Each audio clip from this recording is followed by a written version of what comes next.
না না, ওরা অকারণে এমন কথা বলছে না। আমার দৃঢ় বিশ্বাস ওরা নিশ্চয়ই কিছু দেখেছে।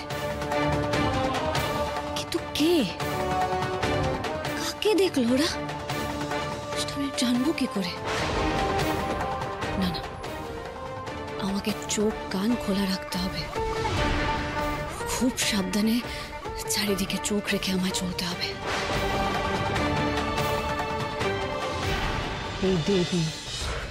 এই দেবীর জন্যেই আমার সব পরিকল্পনায় বাধা পড়ছে। অনিকেতকে দেবীর জীবন থেকে সরাতেই হবে। আর কালই সেই দিন, হ্যাঁ কালই সেই দিন যেদিন অনিকেতকে আমি প্রাণে মারবই।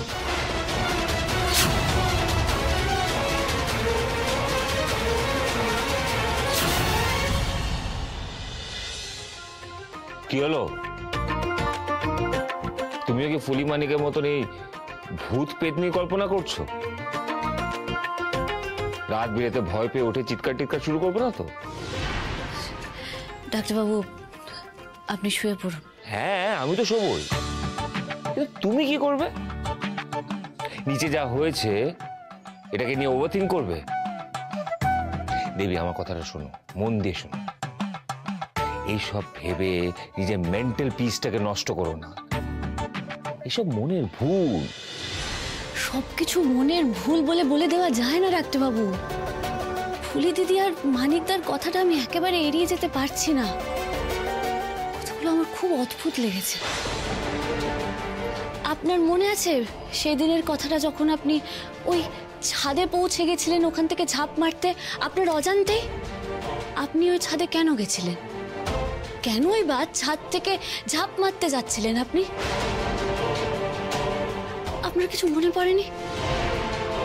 আচ্ছা, ছাদ থেকে ঝাঁপিয়ে পড়তে যাওয়াটা আপনার অস্বাভাবিক মনে হলো না? অস্বাভাবিক মানে সেটা অলৌকিক নয় দেবী। সবকিছুর একটা লজিক্যাল এক্সপ্লেনেশন থাকে। পার্শিয়াল অ্যামনেসিয়া মানে আংশিক স্মৃতিভ্রম, এটা একটা ডাক্তারি টার্ম। এর মানে হলো অনেক সময় মানুষের অজান্তে কিছু কিছু সময়ের মেমোরি চলে যায়। দেখো, আমি তো ঠিকই করেছিলাম, তোমাকেও বলেছিলাম যে এই ব্যাপারটা নিয়ে আমি ডক্টরকে কনসাল্ট করব। কিন্তু তারপর কি কি হয়েছে তুমি তো জানো। এই মণিমার অ্যাক্সিডেন্ট, এখানে আসা, এটসেট্রা এটসেট্রা,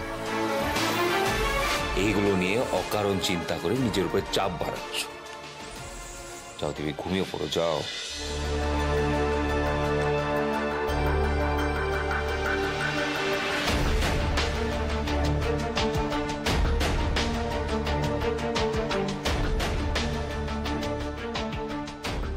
ডাক্তারি ব্যাখ্যা আপনি করলেও আমি যে মানতে পারছি না ডাক্তারবাবু। সবকিছু ব্যাখ্যা বিশ্লেষণের বাইরেও একটা জগৎ আছে। শুভ অশুভ, ভালো খারাপ, এসব আপনি না মানলেও এগুলোর অস্তিত্ব আছে, ভীষণভাবে আছে। আর যখন স্বয়ং মা আমাকে ইঙ্গিত দিয়েছেন খারাপ কিছু ঘটবে, তখন শান্ত হয়ে আমি থাকি কি করে?